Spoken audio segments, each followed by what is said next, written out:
Sunset झालेला आहे आणि खूप सुंदर नजारा बघायला मिळतो इथून 3 स्टेट पॉईंटवरून.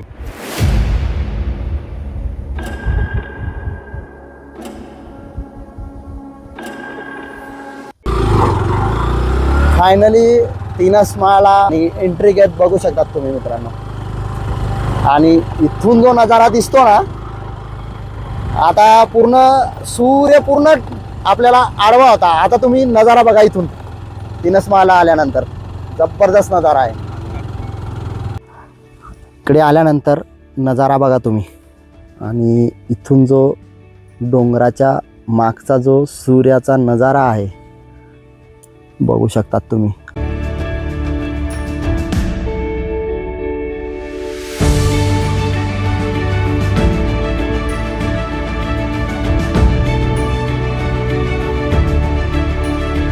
आणि समोर आपल्याला जो बॅक वॉटर दिसत आहे, पाणी दिसत आहे, ते नर्मदा नदीचं बॅक वॉटर आहे मित्रांनो.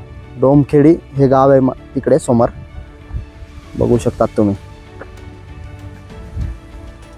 मित्रांनो फायनली तीनसमाळला पोहोचून गेलेलो आहे. तीनसमाळ म्हणजे इथून गाव पुढे आहे 3 किलोमीटर आणि आपण 3 स्टेट पॉईंटला आहे सध्या. तर आल्या आल्या थकून गेलो होतो. झाडाखाली मस्त तयार झोका, दोन्ही टायरांमध्ये लाकडाने बांधलेला इथे मिळाला तयार झोका.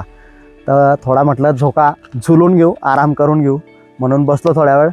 नंतर मग 5-1 मिनटं बसून थोडा आराम करून शूटला जाऊ. तर 5-10 मिनटं आराम झाला मस्तपैकी झोक्यावर आणि आपण आता जोहार गार्डनला एंट्री करणार आहे. जोहार गार्डनला दुट्टलपाडा तीनसमाळ म्हणून पण म्हटले जाते.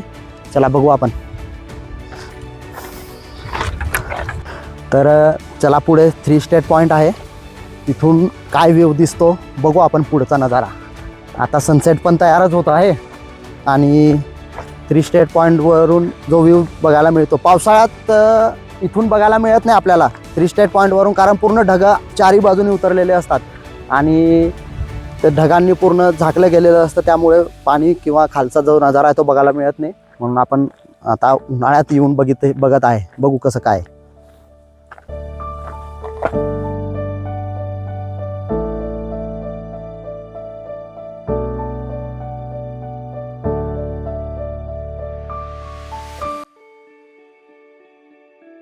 फायनली 3 स्टेट पॉईंटवरून आपण व्ह्यू बघणार आहे. 3 स्टेट पॉईंटचा व्ह्यू. चला.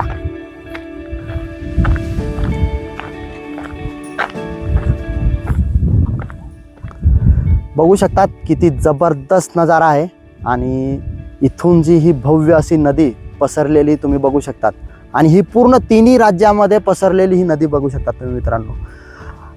राईट साईडला जो आहे ते MP आहे आणि आपण जे आहे ते महाराष्ट्रात आहे. आणि सरळ आणि लेफ्ट साईडला पूर्ण हा जो भाग आहे हा पूर्ण गुजरात आहे.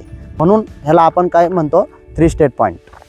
सनसेट झालेला आहे आणि खूप सुंदर नजारा बघायला मिळतो इथून 3 स्टेट पॉईंटवरून. संध्याकाळचे आता 6:15 वाजले आणि हा नजारा बघा तुम्ही.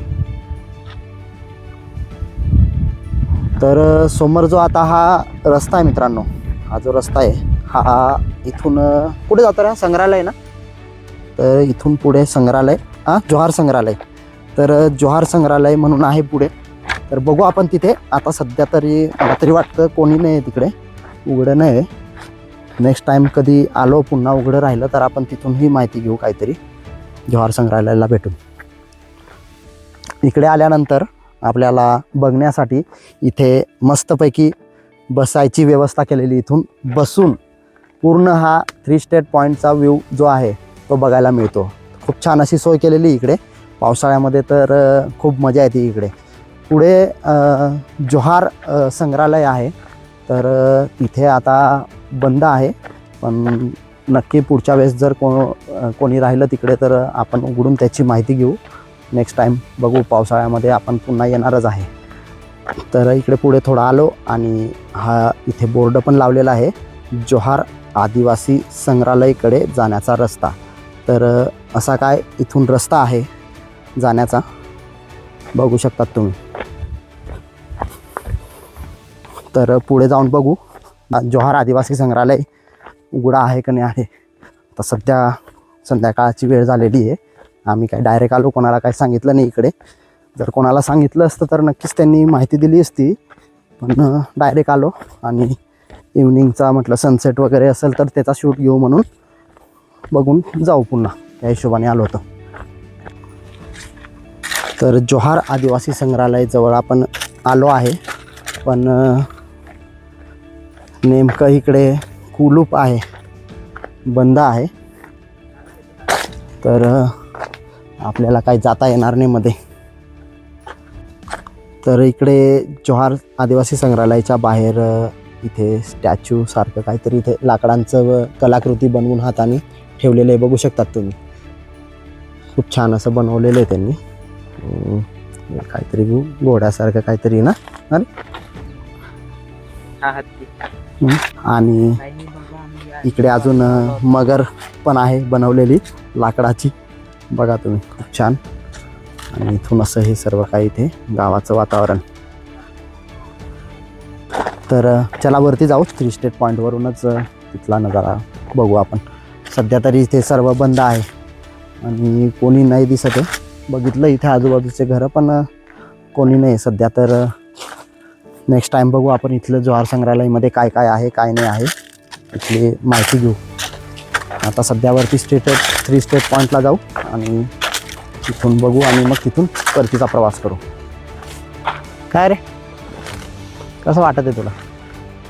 चांगलं वाटतंय, कारण की मी खूपदा आलेला आहे इकडे दादा. हा, तू तर काय भाऊ इथलाच आहे, आम्हाला काय वर्षातून एकदा येतो आम्ही इथे. मित्रांसोबत आला फिरायला. आता सनसेट थोडा मस्त होईल ना, ते सूर्य जो आहे तो डोंगराच्या त्या बाजूला जाईल ना, त्या पलीकडे, तेव्हा अजून जबरदस्त व्ह्यू बघायला मिळेल. तर तो लास्ट व्ह्यू बघू आणि पुन्हा परतीच्या प्रवासाला निघू आपण. वरती आलो आता आणि इथून व्ह्यू ऑफ भील प्रदेश बघू शकता तुम्ही. हा नजारा किती सुंदर असा नजारा बघायला मिळालेला आपल्याला. थोडी आता संध्याकाळ झालेली आहे आणि इथून हा नजारा इतका सुंदर आणि अद्भुत, खूप जबरदस्त. भव्य अशी नदी जी पसरलेली मित्रांनो, ही नर्मदा नदी आहे. हा, आणि आता थोडी संध्याकाळ झाल्यामुळे थोडं व्ह्यू जो आहे तो थोडा बुज्जट असा दिसत आहे. पण हे जे आहे पुढे, हे खाली डोमखेडी म्हणून गाव आहे. आपण पहिलं इकडे येऊन गेलेलो आहे. तुम्ही साहिल मार्गे यूट्यूब चॅनलला व्हिजिट करा, त्याच्यावर तुम्हाला डोमखेडीचा व्हिडिओ बघायला मिळेल. तर मित्रांनो, तिनसमाळचा ब्लॉग कसा वाटला नक्की कमेंटमध्ये सांगा, आणि व्हिडिओ आवडला असेल तर व्हिडिओला लाईक करा आणि चॅनलला सबस्क्राईब करा. चला भेटू आपण नेक्स्ट ब्लॉगमध्ये. तोपर्यंत काळजी घ्या, मस्त राहा. धन्यवाद.